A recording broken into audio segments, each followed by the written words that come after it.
given this organization a 5-year hometown discount already. So I love that the hometown discount question wasn't even finished before he said that doesn't exist.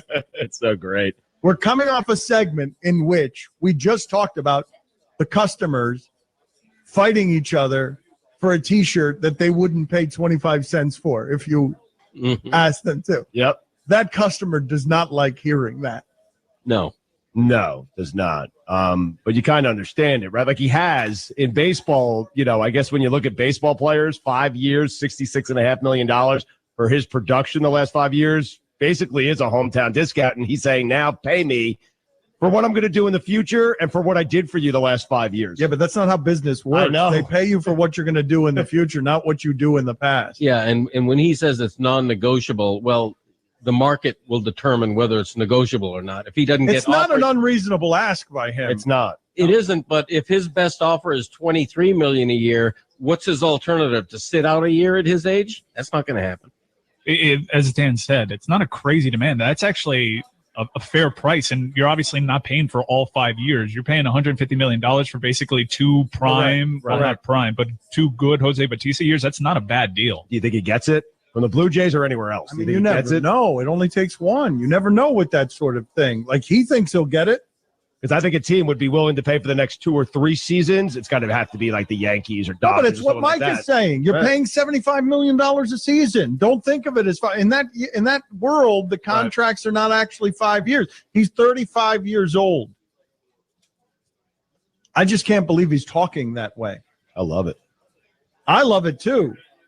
But we just got done. The mindset of the sports fan, the customer. I had never thought of the T-shirt cannon that way, the way John Wertheim just explained it. Had you ever given that any consideration? Do you believe that that's true, that the combination of scarcity or the illusion of scarcity and free combines to make it so that the T-shirt cannon would be less valuable if you caught it and then had to pay $1? I do believe it. And Stu Gatz and I were talking off the air about how we're so thrilled to find a golf ball on the course. A 6-year-old golf ball that's been in the water and is probably worth 20 cents. But just to find it and to have it and get it for free is like a cheap thrill. Right. But if you offered it to me as I pulled up to the first tee of the golf course, I'd be like, get that thing out of here. I don't want it. Yep. Yeah. There's something to what he's saying. Oh, yeah. So wait a minute. If I said to you, are you guys people who would fight for a T-shirt from a T-shirt cannon? Oh, yeah. Yeah. I would be happy to get it and give it to a kid. I would give it away. But would you I would elbow nudge a kid out? Okay, yes. You would elbow a kid in the head and make him bleed in order to get your free T-shirt. But then if I told you, I mean, would it actually change the experience for you if I said, after you've caught that T-shirt, all right, now you have to give me a dime?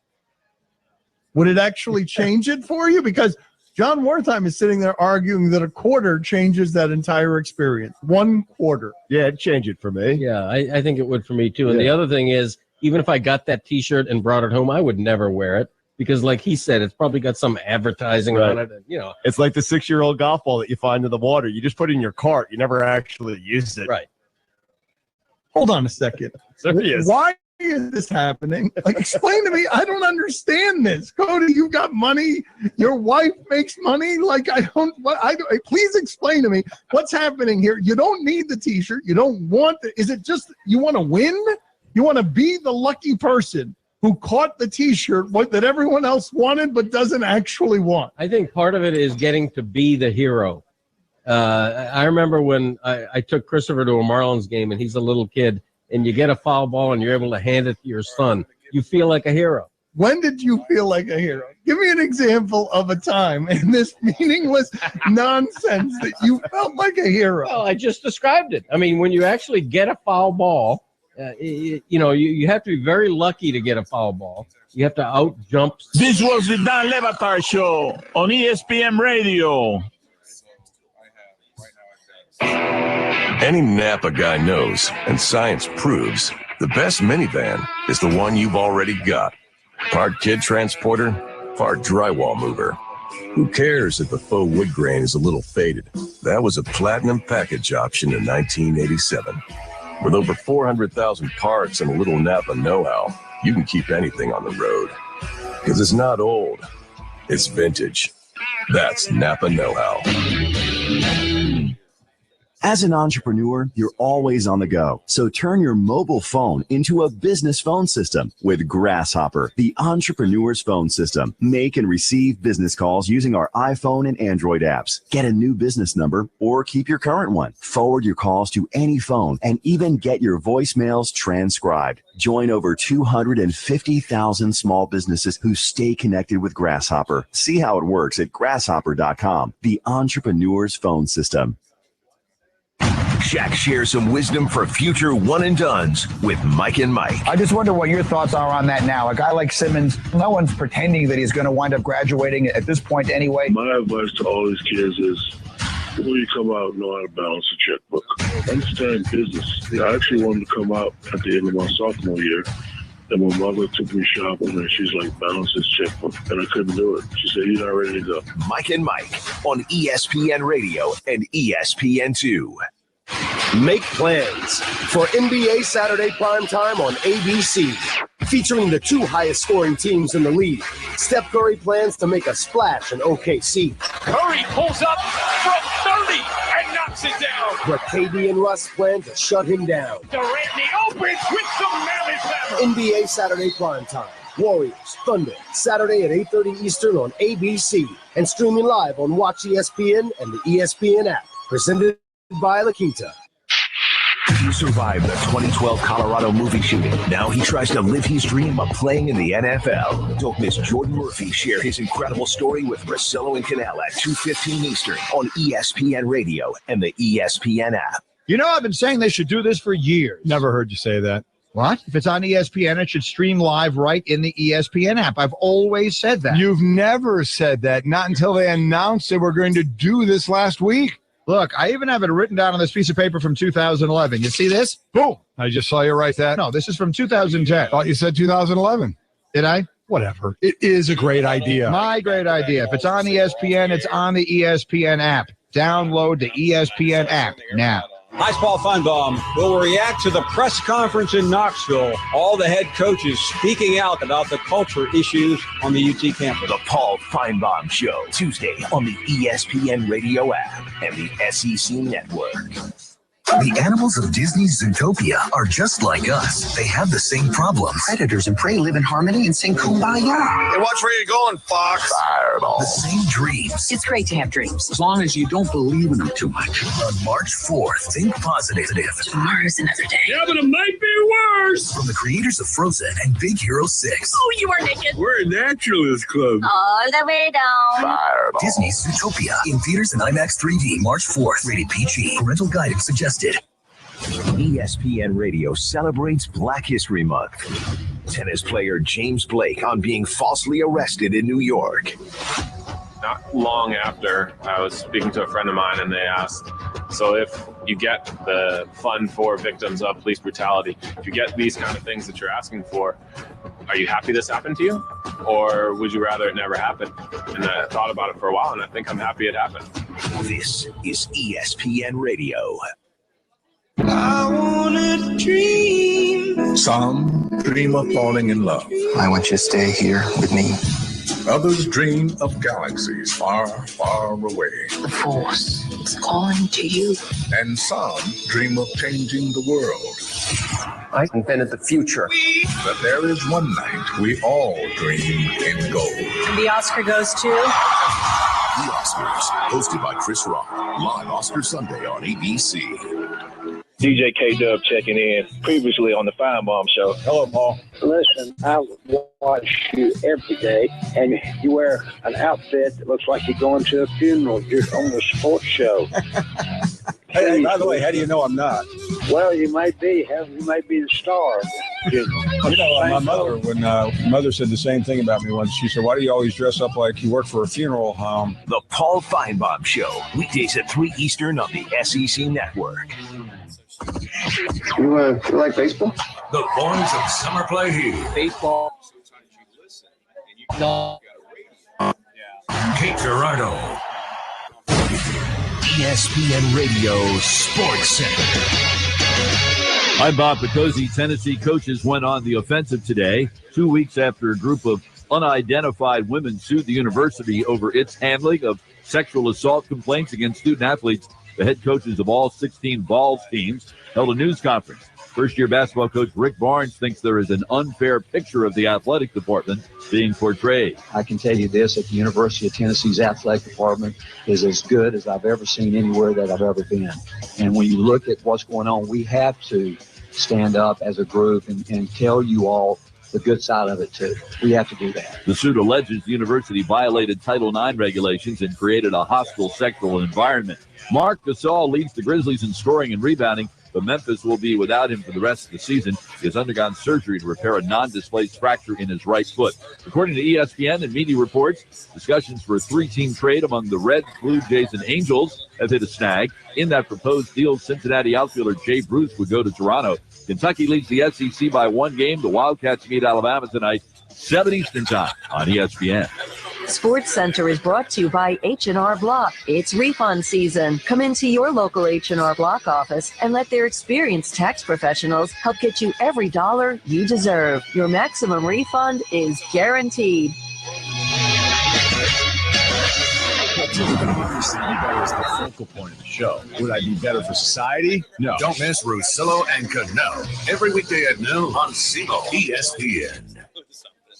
This is a local sports center update from Southeast Missouri's ESPN Radio Network. I'm Eric Shawn. This Sports Center update is brought to you by Bertrand Law Firm. Visit TreyBertrand.com.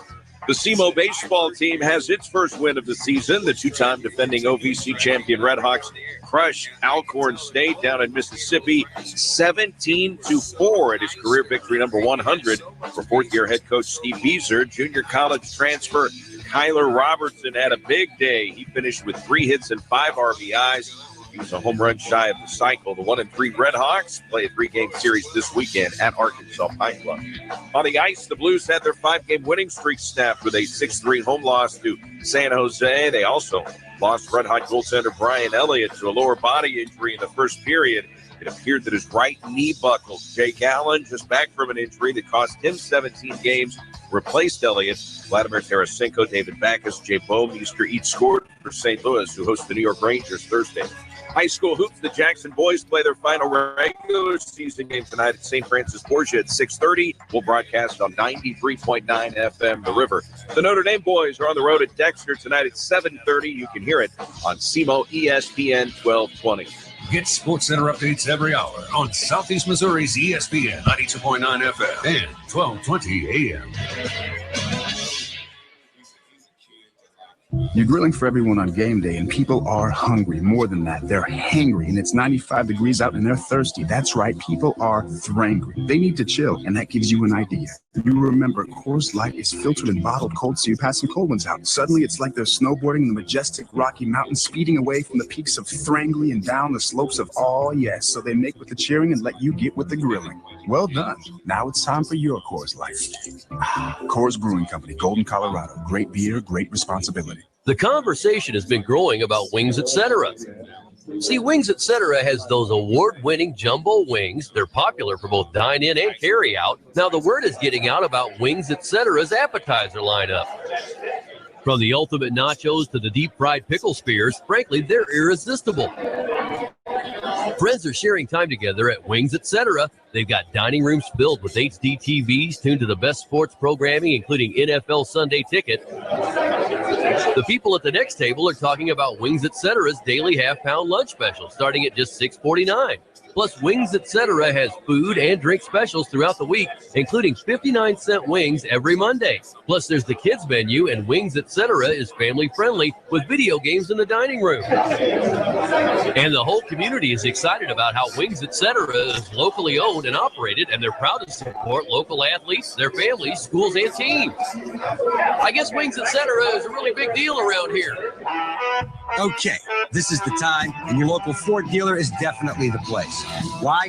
Because this is Ford Truck Month, folks, where you can save big time on Ford F-Series, the #1 selling trucks in America for 39 years straight. Let me hear you say truck. Yeah, let's crank it on up. Yeah. Ford F-150 and Super Duty, making every other truck brand history. This is the time, and this is Ford Truck Month. See your local Ford dealer today. And now, your ESPN Radio Network local weather forecast. National Weather Service calling for a slight chance of late afternoon rain with a high of 53, then rain likely late tonight down to 38 degrees with gusty winds. Snow rain mix tomorrow and a high of 41 degrees with a chance of accumulation of 1 to 3 inches before it all ends on Wednesday night. Thursday, 42 sunshine, 44 sunshine on Friday afternoon. You're up to date with the latest weather forecast right here on the ESPN Radio Network. For the Saturday Morning Express, catch it every Saturday morning from 9 till 10 a.m. on ESPN. This is a proud presentation of Mississippi River Radio Sports, the sports authority. Check this out right here. It's time now for the Redhawks Coaches Show on the SEMO ESPN Radio Sports Network. The Southeast Coaches Show airs every Tuesday at noon on ESPN 92.9 FM and 1220 AM from Wings Etc. in Cape and Jackson. This is your chance to delve deep into the Redhawks basketball season with head coach Rick Gregg. So what do you say? Come on, let's go. Let's go. Let's go live to Wings Etc. on SEMO ESPN. Welcome in another edition of the Coalfeld Distributing Redhawks Coaches Show. We are live at Wings Etc. in the Cape Girardeau location, and next week is going to be our final show. It is going to be on a Monday, so we're going to move it up. We've got SEMO baseball on that Tuesday. There's travel for the SEMO women's basketball team, so we've got some obstacles next week, so we will wrap up the basketball portion of the Coaches Show at Wings Etc. next Monday at noon. And Coach Rick Ray will not be with us, and that is because he will be out securing that, tightening up the roster for next season. Now, you are hot on the recruiting trail as we speak, right? Yeah, I'll leave directly from Austin Peay and go see several kids play. I'll be out for about a week and a half, looking at players, looking at prospects, and so you delve right into that pool of recruiting as soon as the season is over with. And so we've been tracking guys, and I've been out recruiting, and our assistants have done a good job of identifying guys. Now it's for me to go out and kind of get my final check mark and hopefully go out and bring some guys into the fold. No offense, we'd rather see you out recruiting than here with me.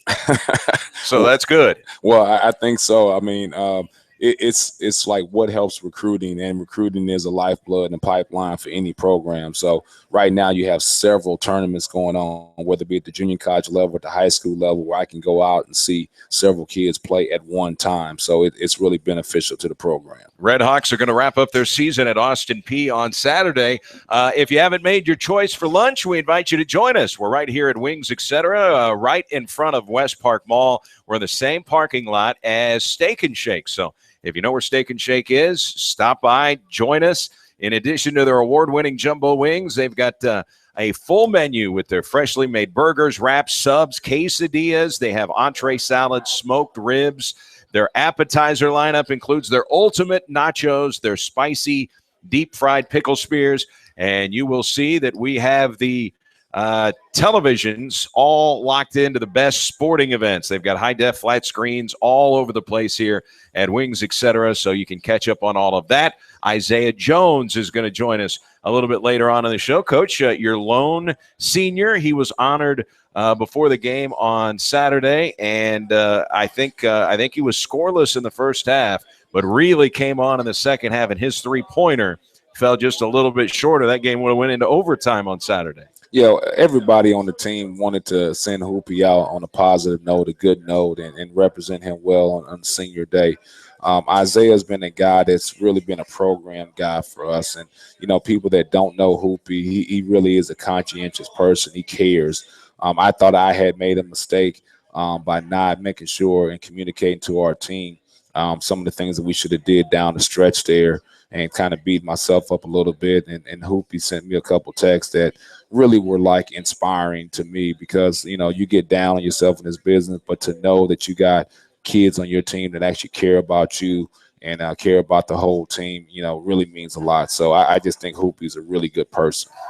Isaiah Jones will join us coming up in just a few moments. He is from Pulaski, Illinois. I think that's only about an hour away from here, so it's a quick hop and a skip for him to get back to his hometown. That's not bad. Yeah, anytime you get a chance to play close to your family and friends, and I know he's always well represented at the game with his fan base coming to watch him play basketball. So that's good. And I tell you what, it's always you want to go someplace that's close to home, but you want to go someplace where you're not home every weekend as well, too. So I think this is a perfect distance in that situation. Isaiah joins us in just a little bit. His final game as a Red Hawk will be in Clarksville, Tennessee. What were your thoughts? It's a 71-68 victory for Eastern Illinois at the Show Me Center. Kept their hopes alive of maybe getting a share of the OVC West Division, but UT Martin and Murray State both have a one-game lead on Eastern Illinois, so it's going to be tough for EIU. They had a lot to play for. The game is a one-point game at halftime. They only outscored you by 2 points in the second half. What were your thoughts looking back now and watching tape of that game? Well, I think the first thing about Eastern Illinois, they're difficult to prepare for, especially when you're playing that Saturday game after playing Thursday, because they give you some personnel challenges and issues. Trey Anderson is a unique talent in our league. He's a four-man, a power forward, but he really plays like a three-man. So his ability to rebound the basketball, bring the ball up the court, play on the perimeter, break you down on the perimeter, but still score with his back to the basket because of his strength really is a matchup problem. So we did a really poor job in the game at Eastern Illinois. So we made a personnel change. We actually had our three-man, Antonius Cleveland, guarding him so we could pick him up full court and hopefully keep him out of transition. And we put our four-man on their two-guard. So I thought that was beneficial to us. I thought Antonius did a great job, and the second person that actually guarded him was our two-guard, Hoopy Jones guarded him. So I thought those two guys did a really good job of executing the game plan, and we kept him under control for the most part. Last year he was listed at 6'4", because I have their roster from last year in my computer. This year he's listed at 6'5". Now he's a big, strong guy. How tall do you think he really is? Oh, I think, if you said he was 6'5", you would be correct. If you said he was 6'4", you would be correct as well, too. So I don't think anybody would fight you over any one of those two heights. He's an undersized guy, but stronger than guys his size. Correct. And what he is ideally what you want out of the position. Now, you would like to have somebody that's 6'6", but you want somebody that's 6'6" that can do the things that he can do, because it really is a matchup problem. So you did the job on him. 12 points, that's under his average, and he had 25 points in the first meeting, and maybe the reason he didn't have any more, he ended up fouling out of the game. So that was one of the good things that happened in that game. But 12 points, that's holding him in check for sure. Yeah, I thought our guys really did a good job, not just the individual defender on him, but he likes to spin move a lot.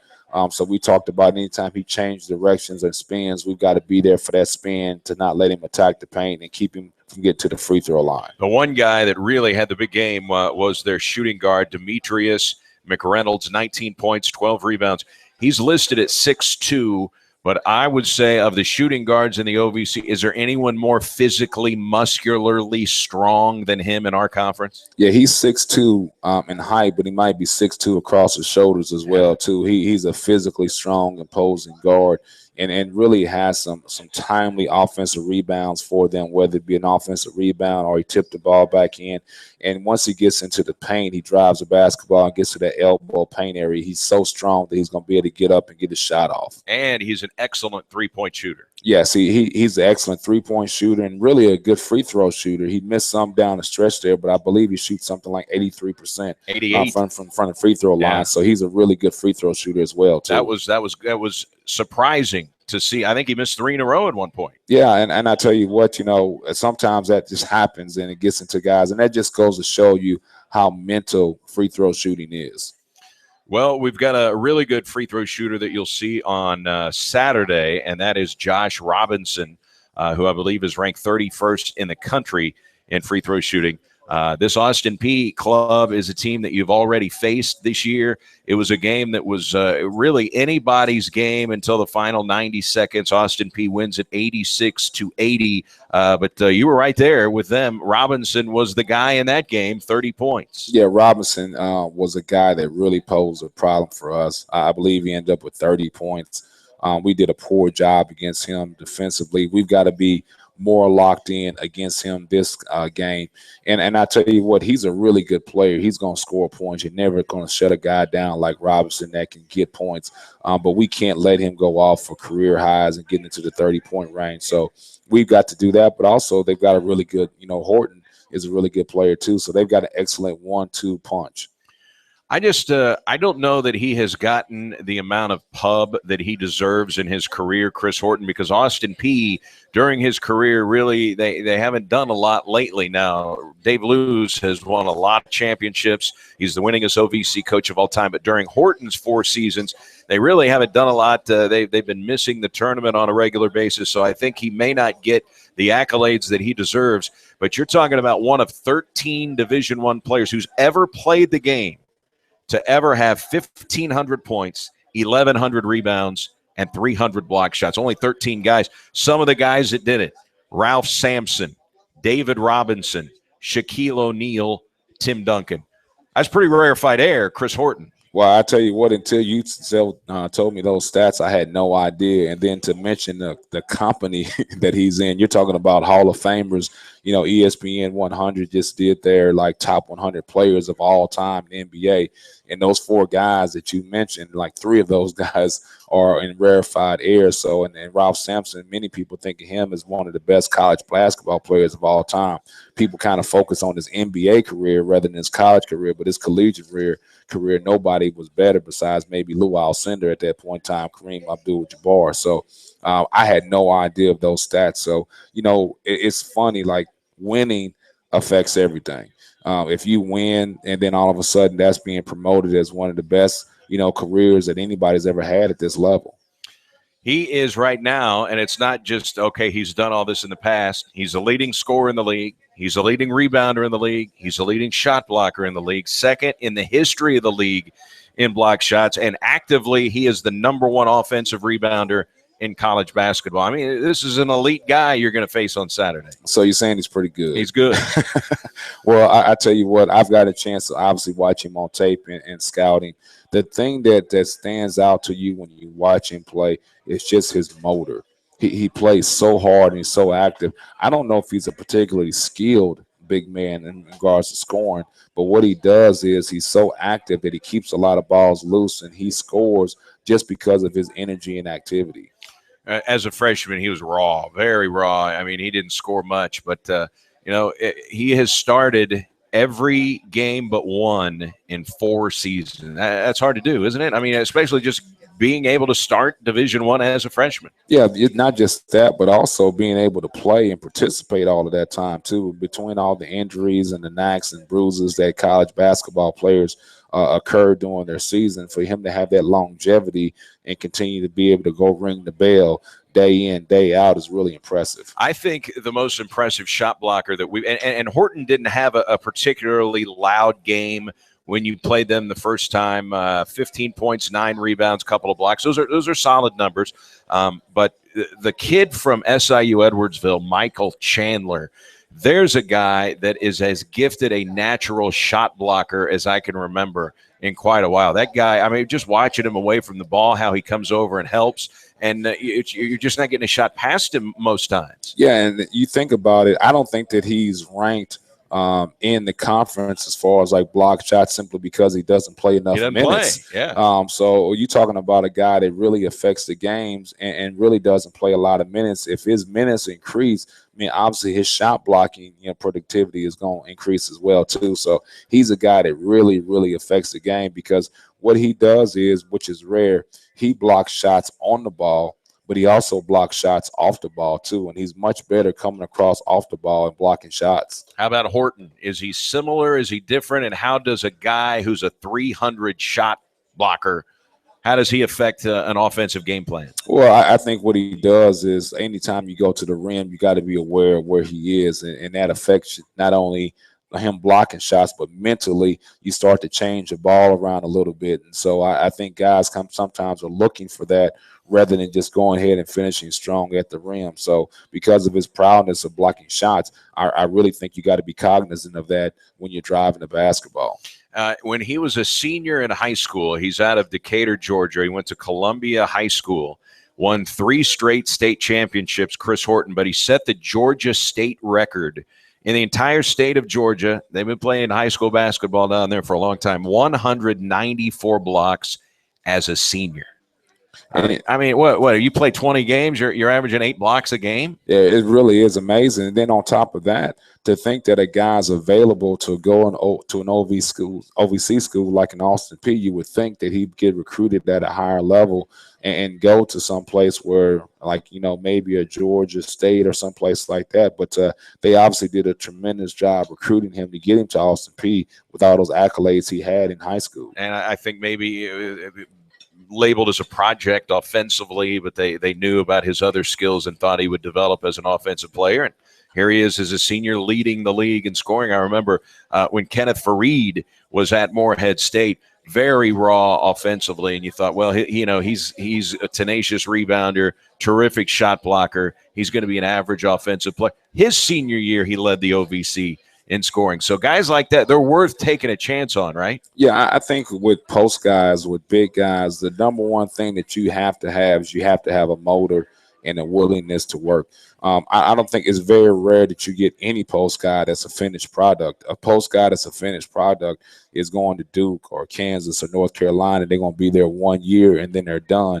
But you've got to be willing to work with that guy in order to get his skill level better on the offensive end. And so if he's a willing worker and he's a guy that plays hard, you better take him because, like, he's going to get better. Let me ask you, you have seen the Ohio Valley Conference now for a full season. You've seen what is going on around the league. There are a lot of people that say, oh, boy, if you could just get that big 6'10" center, to what is a realistic size in the OVC where you think a guy has a chance to really be an effective and game-changing type post player in this league? Yeah, I think people get wrapped up in height instead of productivity. I agree. And you look at the young man over at Murray State, Langston. I think you venture to say that maybe he's 6'7". I would say that he's probably 6'6", and he's the best post player as far as offensively with his back to basket, the guard that we played against. Now there are other guys that get some things done, but as far as like what they do with him, constantly posting him, running set plays for him, you've got to be aware of him, and they've surrounded him with guys that can make shots. He's 6'6", so to me, it does no good to have somebody on your team that's 6'9" and 6'10" that doesn't play and doesn't affect the game. To me, I'd much rather get a 6'6" guy, 6'7" guy that you can put out on the court. And then also the number one thing that you have to guard in college basketball and really the NBA is the ball screen. And so, like, it really becomes more important to have a big that can guard the ball screen than what a guy was back to the basket, because not a lot of guys throw the ball in with their back to the basket. They're constantly ball screening.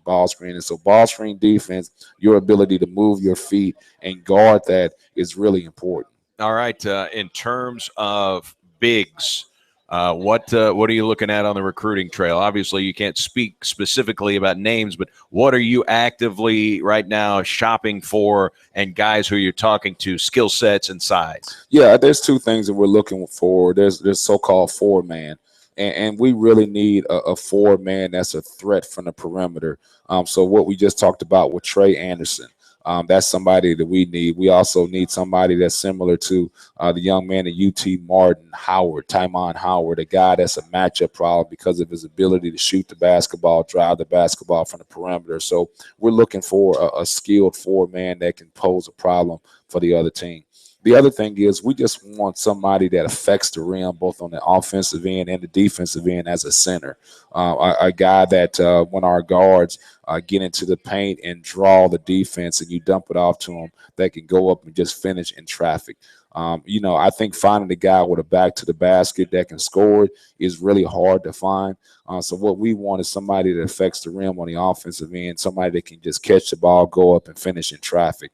And then on the defensive end, somebody that affects the other team at the rim with their ability to block shots or having some sort of a presence down there. So those are the things we're looking for as far as size on the front line. Coach Rick Ray joining us, Colfeld Distributing, Redhawks Coaches Show, Wings, etc., and Cape Girardeau, Isaiah Jones in just a couple of minutes.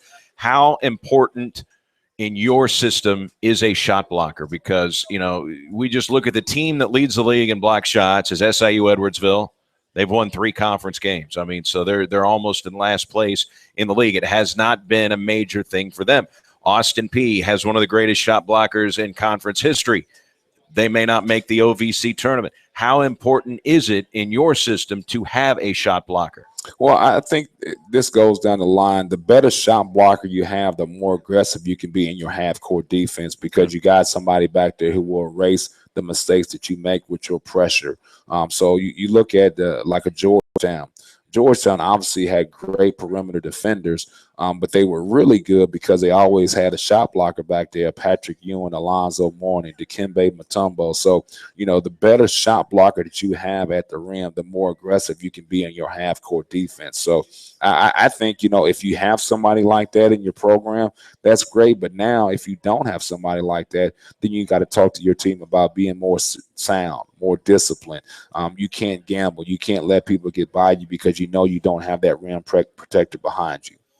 Austin Peay will be the opponent on Saturday. We'll talk more about the Governors coming up with Coach Rick Ray. But first, let's take a quick timeout. Isaiah Jones is here. He's the Redhawks' lone senior, and they honored him before the game on Saturday with Eastern Illinois. Isaiah Hoopy Jones. Where did he get the nickname Hoopy? We'll ask him when we come back. It's the Colfeld Distributing Redhawks Coaches Show from Wings Etc. on SEMO ESPN. You grill everyone on game day, and people are hungry. More than that, they're hangry, and it's 95 degrees out, and they're thirsty. That's right, people are thrangry. They need to chill, and that gives you an idea. You remember Coors Light is filtered and bottled cold, so you pass some cold ones out. Suddenly, it's like they're snowboarding the majestic Rocky Mountains, speeding away from the peaks of Thrangly and down the slopes of yes. So they make with the cheering and let you get with the grilling. Well done. Now it's time for your Coors Light. Coors Brewing Company, Golden, Colorado. Great beer, great responsibility. The conversation has been growing about Wings Etc. See, Wings Etc. has those award-winning jumbo wings. They're popular for both dine-in and carry-out. Now, the word is getting out about Wings Etc.'s appetizer lineup. From the ultimate nachos to deep-fried pickle spears, frankly, they're irresistible. Friends are sharing time together at Wings Etc. They've got dining rooms filled with HD TVs tuned to the best sports programming, including NFL Sunday Ticket. The people at the next table are talking about Wings Etc.'s daily half-pound lunch special, starting at just $6.49. Plus, Wings Etc. has food and drink specials throughout the week, including 59-cent wings every Monday. Plus, there's the kids menu, and Wings Etc. is family-friendly with video games in the dining room. And the whole community is excited about how Wings Etc. is locally owned and operated, and they're proud to support local athletes, their families, schools, and teams. I guess Wings Etc. is a really big deal around here. Okay, this is the time, and your local Ford dealer is definitely the place. Why? Because this is Ford Truck Month, folks, where you can save big time on Ford F-Series, the #1 selling trucks in America for 39 years straight. Let me hear you say truck, yeah, let's crank it on up, yeah. Ford F-150 and Super Duty, making every other truck brand history. This is the time, and this is Ford Truck Month. See your local Ford dealer today. And now, your ESPN Radio Network local weather forecast. National Weather Service calling for a slight chance of late afternoon rain with a high of 53, then rain likely late tonight down to 38 degrees with gusty winds. Snow rain mix tomorrow and a high of 41 degrees with a chance of accumulation of 1 to 3 inches before it all ends on Wednesday night. Thursday, 42 sunshine, 44 sunshine on Friday afternoon. You're up to date with the latest weather forecast right here on the ESPN Radio Network. This is your local home for Mike and Mike, the Sports Huddle, and all your favorite teams. Get it all right here. This makes my day go great. On the SEMO ESPN Sports Network.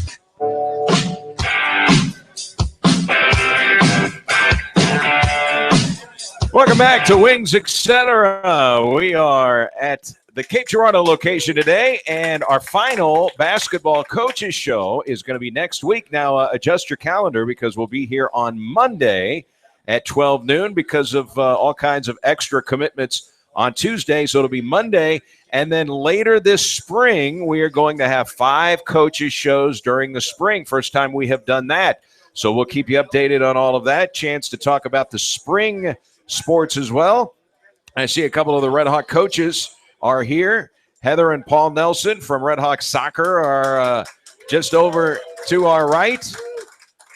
That's 7 OVC championships sitting at that table, 5 regular season, 2 tournament titles, and I'm sure the Red Hawk soccer program going to be outstanding again this year, and that's certainly one of the sports that we'll be talking about during our spring session of the Redhawks Coaches Show. Let's welcome in Isaiah Jones to the program. Now, we have had you on this show before, but for anybody that did not hear us ask you this in the past, everyone calls you Hoopy. Right. Where did that nickname come from? Actually, I started playing baseball when I was younger, at the age of 3. My dad was my coach. Always wanted me to play baseball, but he loved basketball as well. But my grandmother was the one that said, I look like I'm going to be a ball player when I get older. So she always called me Hoopy. Every time I'm on the baseball field, Hoopy was the name she always called me, and it just kind of stuck. So your grandmother knew you were going to be a ball player. She just thought it was going to be a basketball player. Right. See, grandmothers know better than everybody else, don't they? Yeah, they do. So tell me about your baseball career. Baseball, I was really good. I threw 93 miles an hour at the age of 14. I was really good in baseball. Actually, when I went to prep school, I had a scholarship for basketball and baseball to the University of TCU. So I was really good in baseball, but just basketball was more fun, and that was the most exciting game I played. So that's what I stuck with. Well, if you're hitting 90 on the radar gun, then you're getting a lot of attention. You probably had some scouts at some of your games, right? Yeah, I did. I actually did. Well, what was your favorite baseball moment? Now, did you exclusively play pitcher? Because I know growing up, the guys with the strong arms who are pitchers, on the days they're not playing, they're usually one of the better athletes on the team. Right. Actually, when I was 13, it was a traveling team from Tams, Illinois. We had a chance to go to the Little League World Series. But my first day that I remember trying out for the team, I hit a grand slam home run, and then I played left field. Left field, and I robbed a home run, and the dude that was tagging up from third, I threw him out at home in the same play, and that's a game that I'll never forget. Wow, a grand slam, a home run saving catch, and you gunned down a guy at the plate. So that's about as good a game as you can have. Yeah, that's a game I'll never forget. All right, best moment on the mound as a pitcher. The game to win, if we would have won in Murray, Kentucky, we would have went to the National Little League World Series. I had 12 strikeouts. We was winning 2-1. I wanted to throw a fastball, but my coach told me to throw a curve. I threw a curve, and the guy actually hit it to the fence, and we ended up losing. But that was one of the most moments that I had. I never had 12 strikeouts in one game, and so it was really a fun game. Man, so to this day, you still regret throwing that curveball? Not at all. I'm always listening to my coach. No matter what I think, if the coach tells me to do it, that's what I'm gonna do. So I never regret anything. Wow. So you had an opportunity, TCU. Now they have a good baseball program down at TCU. They was actually #1 in the nation my senior year in high school when I got offered there. But I just wanted to stick with basketball and just focus on basketball. So. All right. Well, you've moved around. Now you have gone to high school in Southern Illinois. You played some high school ball down in the state of Texas, right? Right. Where at? Christian Life Academy. It's in Humble, Texas, like 20 minutes from downtown Houston. What was Texas like? Great weather. Like the weather we done had the past 2 days. It was like that almost the whole year. So Houston, Texas, I know the SEMO baseball team was just down in Texas. They were in Beaumont. They were at Lamar University.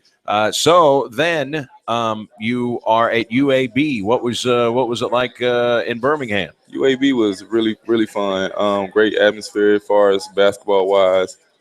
Games always sold out. Tremendous tradition. So, like, it was a great experience, especially to go there for my freshman year. It really showed me a lot, taught me a lot as well as far as college basketball.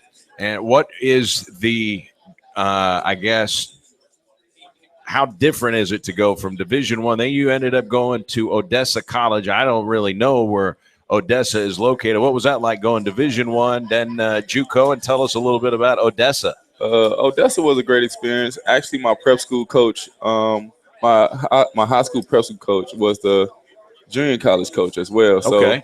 The transition was really easy because I really knew the coach well.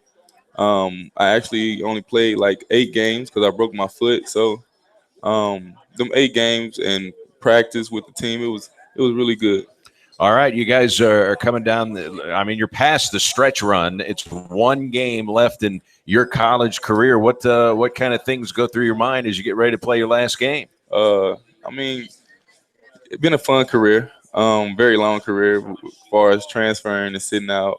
But it was fun. It was really fun, and just want to just give it all I got this last game, and just tell the young guys to realize that it's really hard to win a Division I game, and we see that this year. So next year they should put all their work into it, and we're gonna turn out with a better season next year. What are your thoughts here about going up against a guy like Chris Horton? 1,500 points, 1,100 rebounds, 300 block shots. As a guy who will penetrate like you will, do you always have to know where that guy's lurking around? All the time. When any defensive player step up when you're driving, you should always try to look to dump it off or shoot the floater. So when you drive into the hole with a shot blocker like that, you should always keep your eye on him at all times, actually. Well, this is a guy who has made a living sending shots out of the paint. I will say this. Now, in that building, the Dunn Center that you'll see on Saturday, I'm thinking 3 or 4 years ago. Anyway, SEMO set the all-time OVC record by hitting 23-point shots in 1 game. So just so you know, the 3-pointer goes down in that building if you're wearing a Redhawk jersey. So, hey, well, we gonna see. We're gonna try to force it inside. They're gonna get Horton fouled out. That's the first plan. But if the shots falling, we're gonna shoot them. All right, they've got a pretty good 3-point shooter themselves, Josh Robinson. Is he one of the better players you played against this year? This year he really played well the first time we met him. Everybody was calling him Steph Curry because he was not missing any shots. Like, I think he only probably missed 1 shot that game. So, a real great shooter. Is he one of those guys that tells you about it after he makes the shot? Oh, a real cocky, confident player. So, when you're a shooter, confidence is what you need. So, and that's what he got. All right, who are some of the better talkers in the OVC? One of our own, actually, Antonius Cleveland is one of the best talkers. So he'll let you know that he just made a play. Yeah. Anybody else on any other squad that jumps to mind that you heard a lot of chatter out of while you guys were playing? Yeah, actually McCall from Tennessee State, the point guard. He actually talks a lot. So it's very fun. A lot of different guys talk, but Antonius Cleveland and McCall is one of the two guys that really stands out to me. All right, you're 6'4", and you're playing point guard. You're going up against a guy that at most is 5'7" in Cornell Johnston, the guy for Eastern Illinois. Could you imagine at 5'7" being able to make a Division I team? You got to have a lot of talent, a lot of skill to be that small and to be a starting point guard in the OVC. Yeah, Cornell Johnston is very good. A very fast point guard. When you're that small, I'm pretty sure you're very fast, and he got that. A great shooter. I think he's shooting close to 45% from the 3, and I think he leads the OVC in assists, if I'm not mistaken. So he's a very good player. How do you, as a guy who's 6'4" and a lot bigger than him, how do you stay in front of a guy like that? You got to give him respect. Give him a hand's length away, and just try to contain him. Now, he looked like I don't know how much talking he did, but he would put that 3-point right in his holster after.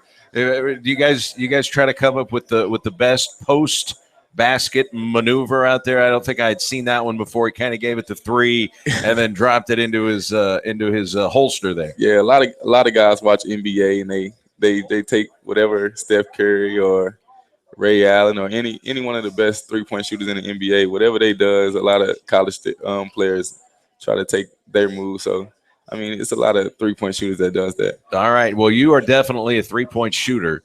Watching what Steph Curry is doing with the Golden State Warriors even as a guy who's a tremendous shooter like you, is it unbelievable unbelievable. The way he can shoot the ball. Yeah, it's really unbelievable. I mean, he put in time in the gym, and it's all muscle memory. Man, he just a great shooter. I really never seen nobody shoot like that before. He's really putting on the show. I couldn't believe that his teammate Klay Thompson beat him in the 3-point shootout. I thought, well, just write it down. Steph Curry's going to win this thing. Right. It was close, but Thompson, I mean, maybe he's even underrated on his own team. Yeah, I mean, any given night they both can shoot. So any given night they might outshoot each other.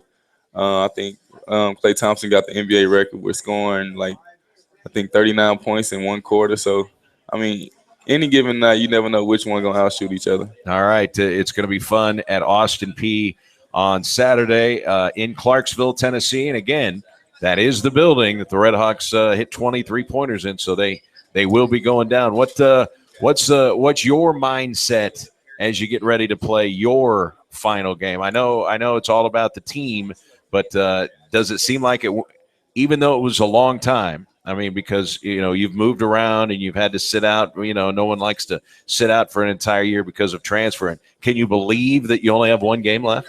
I can't believe it, but, I mean, it's been a wonderful college career. So this last game going to mean a lot. I want to get a win to send my career out on a good note. And actually, I want to also win because this is going to bring momentum to the next year's team. So we can start off next year with this last game with this win right here. All right. What's your major? What's going on here with graduation? Graduating in May. I'm planning on going overseas and play a little bit. And right after that, planning on coaching. All right. So that's Coach has a lot of respect for you. I've heard him say it several times. Coaching basketball. So if you had ideas of potentially being a coach, have you done some extra questions for coaches? Are you picking their brains a little bit more than maybe you had been in the past? I'm always listening, taking little things in, things that I don't know. At all times, I'm just paying attention to all the coaches that I've been able to play up under, and just trying to go from there. All right. It's going to be I'm going to say 6:15 is when they'll tip it off. I think the women's game goes at 4 o'clock, so you'll get going about 6:15 now. You are from Pulaski, Illinois. That's in southern Illinois. So I was asking you about some of the eateries over in Carbondale, and one of my favorite places to go when I'm over there is Quattro's Pizza. You have had Quattro's before, right? Real good pizza. You prefer the deep dish or the thin? Because at Quattro's, it's deep dish. Deep dish. Most definitely.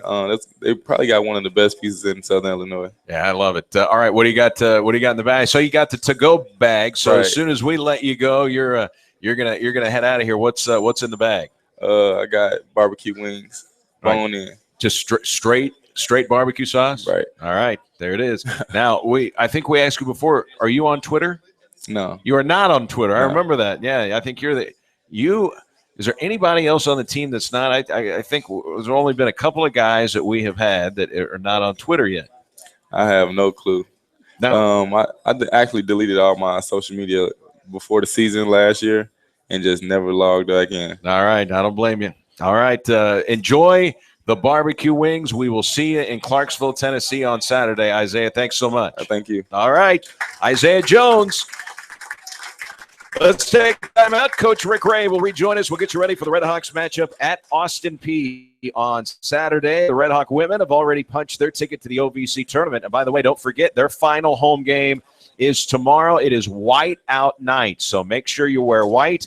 And hopefully the weather is going to cooperate and will not affect the crowd at the Show Me Center. But a chance to watch the Redhawk women and the two seniors, Aaron Bowman and Connor King, play their final game tomorrow night at the Show Me Center. More from Wings, Etc. in Cape as the Kofeld Distributing Redhawks Coaches Show moves on after this on SEMO ESPN.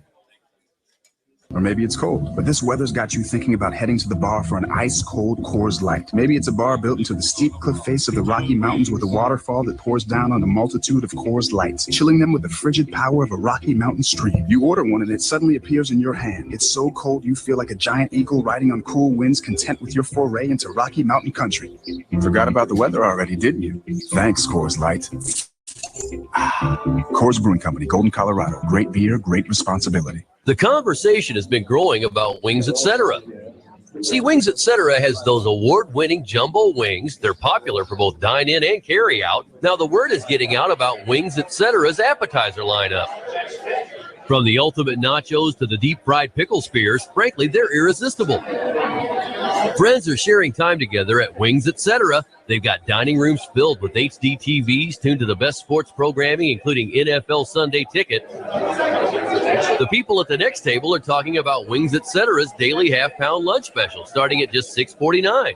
Plus, Wings Etc. has food and drink specials throughout the week, including 59-cent wings every Monday. Plus, there's the kids menu, and Wings Etc. is family-friendly with video games in the dining room. And the whole community is excited about how Wings Etc. is locally owned and operated, and they're proud to support local athletes, their families, schools, and teams. I guess Wings Etc. is a really big deal around here. Okay, this is the time, and your local Ford dealer is definitely the place. Why?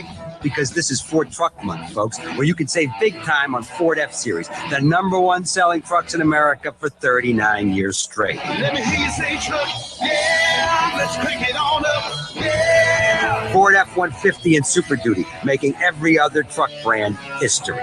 This is the time, and this is Ford Truck Month. See your local Ford dealer today. You dialed into your home for everything sports. Just stay tuned in. ESPN 1220 KGIR. Pete Gerardo.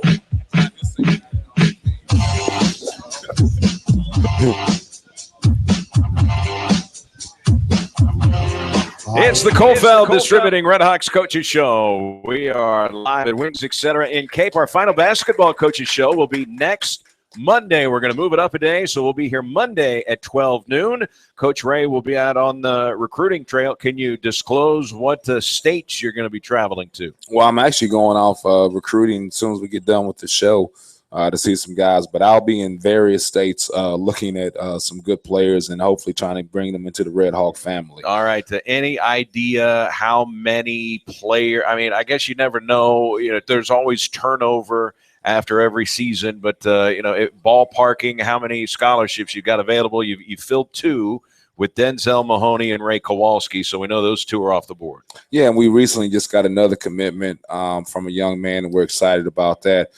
Jerry Tarkanian, when he was a coach, the people would ask him how many scholarships do you have available, and he would always, the answer would be 13.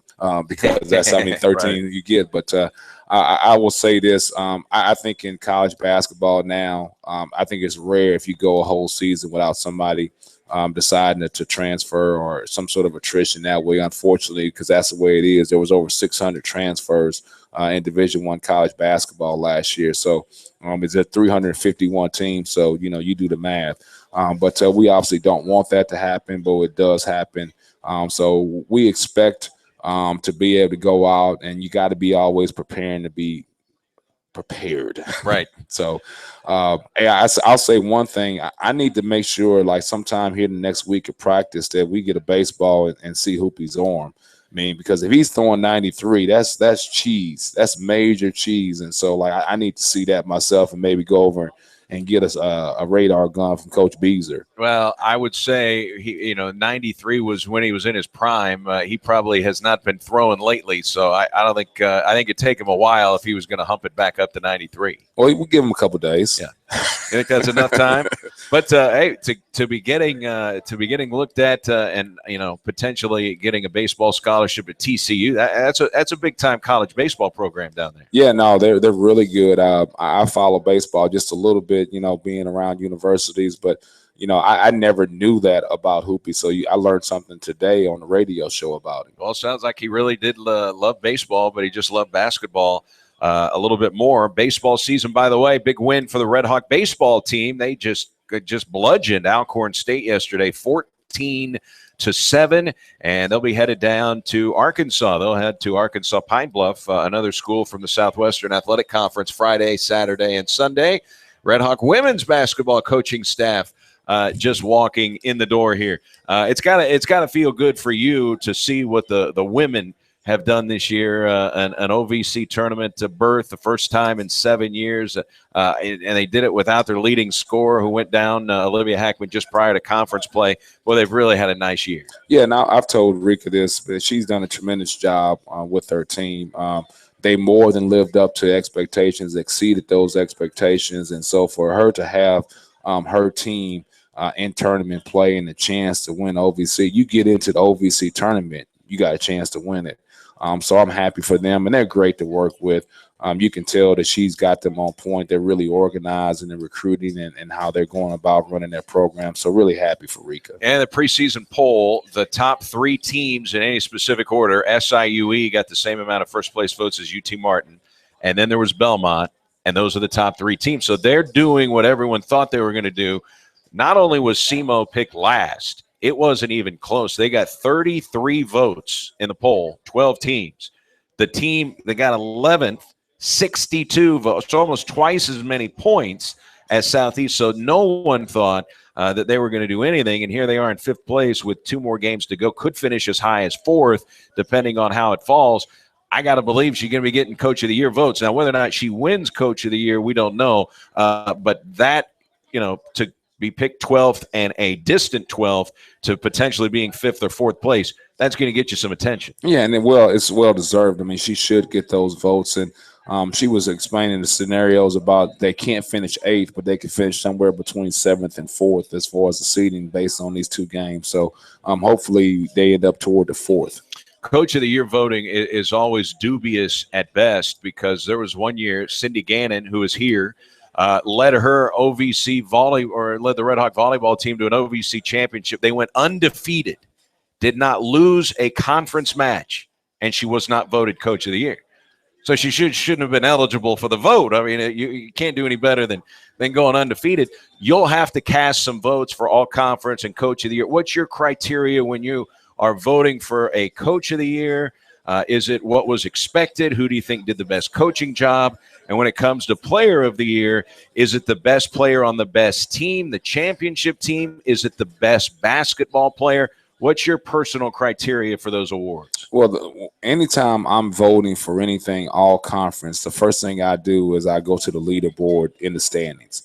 To me, that's the most important. I mean, now it won't be the deciding factor, but to me, I always go there first. And so if there's a candidate that's won the OVC, now I'm going to try to go to that person first. But if there's somebody there at second that's had an unbelievable situation, like a guy like Chris Horton, he's, what he's done for that team is unbelievable, and the stats that he's put up. So maybe they're not as high in the standings, so that's somebody you got to consider. But to me, I always go to the leaderboard to see who's winning the conference, and then I go from that point forward. So right now, Belmont has already clinched at least a share of the title. In all likelihood, they're going to win the championship outright. So you're going to start right there with looks at Craig Bradshaw and Evan Brads for sure, right? Yeah, and I tell you what, it's hard to ignore what Brads has done, because not only is he scoring the basketball, he's rebounding the basketball, and the efficiency that he plays with, I think it's going to be hard-pressed not to look at him strong and hard. All right, when the tournament gets underway, it is a massive advantage to get a double bye into the semifinals. I understand the reasoning behind that, a one-bid conference. And at this point, the OVC is a one-bid league. Maybe someday that will change. That's not the case now. The conference wants to send its best team to the tournament. So if you're going to play on opening day, you're going to have to win 4 games in 4 days, and you certainly earn the tournament championship. Do you see someone potentially challenging Belmont in that tournament? Tennessee Tech has had an awfully good year. UT Martin is red hot. Murray State has the tradition. And then you've got, Tennessee State has made a run this year that no one expected. Yeah, I think what you have here is you have parity in the OVC, and that's what you want. Obviously, getting that double bye is a huge advantage for those 2 particular teams. But I think Tennessee Tech, with the way they score the basketball, could pose a problem. Tennessee State, with the way they defend, the basketball and how physical they are, especially over a 2 to 3 game stretch when somebody might be coming into a game with bumps and bruises and they don't want to address that physicality that Tennessee State has. UT Martin, that matchup zone, getting prepared for that on just a 24-hour notice could be really hard to prepare against because that really poses a problem. So I think there's a lot of teams, Murray State, with the way they shoot the basketball, they're undersized, being able to guard Langston in the post. All those things could end up being something that's a deciding factor in winning a ball game. All right, you've been in several major conferences. Do you like the way the OVC does it? Double bye to the semifinals for the top 2 seeds, or for the winners of each division, not the top 2 seeds? Yeah, I think so. And here's what makes it so hard. I always say this: being a coach in a one-bid league is the hardest job that you can have because there's tremendous pressure for you to win the conference tournament. It's really unfair that you maximize an 18-game conference season and it doesn't get paid off because now you got to go a 3-game stretch where it ends up being more important in the fans' eyes and in people's eyes and public eye because everybody wants to know, did you make the NCAA tournament? Did you make the NCAA tournament? No, we didn't, but we went 18-0 during the regular season conference. So, it's really unfair. So there's a lot of pressure on those teams that have had a great year. Like one of my best friends is an assistant coach at Arkansas Little Rock, and they've had an unbelievable year. But now they've got that 2 to 3 game stretch where they've got to win that tournament in order to get into the NCAA tournament. It's really unfair. You look at what Austin Peay has left now. I don't know how much longer Coach Luce is going to coach. I think it's maybe the final year of his contract. He's a legend, trying to get his team in. They've missed it the last few years. They've got SIU Edwardsville Thursday. In Edwardsville. So, it's a tough little arena to go and win. And then they've got you coming up on Saturday, Eastern Kentucky. They also have 2 games left, and one of them is against Tennessee Tech, and that certainly is a losable game. And I think Eastern Kentucky has the tiebreaker because they only played once, and they beat Austin Peay. So you're talking about an Austin Peay team that has a lot to play for on Saturday. They want their coach, Dave Luce. They want their guy, Chris Horton, to go to Nashville. Yeah, and I tell you this, it's going to be an advantage for us to have the bye. We can start our preparation for Austin Peay. We started that yesterday. So obviously Austin Peay is getting ready to play SIU East. So all their preparation is going into that game on Thursday. So then they have that quick turnaround to play us on that Saturday. So the scouting preparation advantage will go to us. I'd imagine that we'll see a little bit more zone in that game on Saturday. They played some zone against us here, but with not a lot of preparation, I think they will probably play a little bit more zone. How do you slow down Josh Robinson? Boy, hit 7 threes in that first meeting. Well, I think the one thing we have to do is we got to make sure we pressure him out in the passing lanes and take his catches further out on the court. Anytime you're playing against somebody who's a difficult matchup, you don't want to let him catch it in a sweet spot. So we let him catch the ball right at the three-point line too much where he's a threat right away. So what we want to do is push him out and catch the ball at 25 feet, 30 feet, where he's not a scoring threat as soon as he catches the basketball. All right, your team, an opportunity to win the final game. What kind of momentum could that give you for the offseason? Send everybody out with a positive taste in their mouth? Well, you're talking about guys' psyche, and for them to go into the offseason on a positive note, it makes their strength and conditioning workouts a little bit more pep and step, makes the individual workouts, having something to turn to. So it's amazing how something like a win going into your final game will give you a little bit more advantage in the offseason because of the guy's mind. All right, as we get ready to head to Clarksville, Tennessee, I was trying to think about this, and I just, other than Mike Krzyzewski, I was trying to think of, and you've been in a lot of arenas, and a lot of coaches. Can you think of any besides Mike Krzyzewski and Dave Luce where their name is on the court? Why they're the active head coach of that Division I program? No, not active. And I'll tell you a quick funny story. When I was an assistant coach at Purdue, obviously Gene Cady Court at Purdue, and Coach Cady was still around the program a lot. And so he gave me a call, and he wanted tickets to the game. and said, Coach, is there any way that you can, spare, me 2 tickets? I said, I'm just looking for 2 tickets. And I said, Coach, your name is on the court. I think we can get you 2 tickets. Wow, you would think he would just have a standing order for any time he wanted. They'd have a seat ready for a suite. Yeah, I think we can scrounge up a couple tickets for a guy whose name is on the court. All right, Purdue's pretty good this year. They've got a chance. I know they've battled some injuries with Purdue. What do you think their chances are of making a run in the NCAA tournament? Because boy, there isn't a dominant team. I know Villanova's number 1, Kansas number 2. There really is no dominant team in college basketball. Well, I tell you what, Purdue is going to be a problem for anybody in NCAA tournament. First and foremost, they're really going to guard and defend and be physical. But that front line that they have, they've got legitimate almost 2 7-footers on there, and then their power forward is a 6'9" McDonald's All-American. So that interchanging of those 3 guys with A.J. Hammonds and Isaac Haas and Caleb Swanigan, one being 7 foot, the other one being 6'11", the other guy being 6'10". I don't think anybody in the nation has that imposing front line. So you better be prepared to play some post defense when you play against Purdue, and you better be a physical team when you play them. When it all comes down to the Final Four and make a run at a national championship, you got some teams in mind who you think might make a run or poised to make a run? Well, I tell you what, you can never count out, Bill Self in Kansas. The stretch that they're doing in that conference is unheard of. I know UCLA had that stretch where they won all those regular season championships. But what they're doing there is really phenomenal. So I think they'll be a hard team to play against.